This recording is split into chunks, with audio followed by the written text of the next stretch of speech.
Hi, right now let's go over how to add an embed video into your Royale page banner.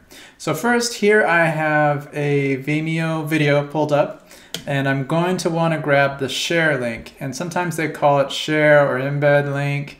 YouTube also has different words for this, but basically on Vimeo, I'm going to go to the share, click that, and then I'm going to go to show options. This way you can kind of customize the way that video is going to appear on the page. I'm going to remove the byline, title, portrait, all the other text that would come with the embed snippet. So I'm just getting the video itself. And then I'm going to click in this embed code area and copy it and then minimize that. Then I'm going to bring over my Rapid Weaver project. All right, here's where the fun begins. So I'm going to just paste that there. And right now, just want to make sure that it shows up, and it does. So I'm going to highlight that, and then I'm going to go to my tools, format, and ignore formatting. I'm doing this because I want Rapid Weaver to view this embed code snippet as code and not style text.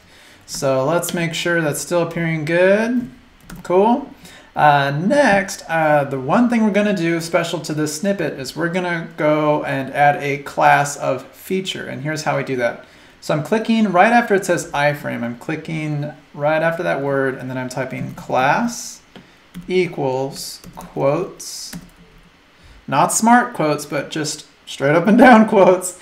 That does mean something. If you have smart quotes, it will destroy the snippet, basically. It won't be read as code at that point. So class, and I'm going to type the word feature.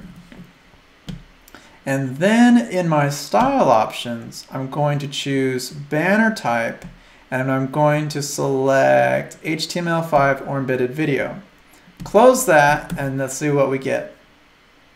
There we go. It's done. Now you can play it, and it is ready to go. Thank you.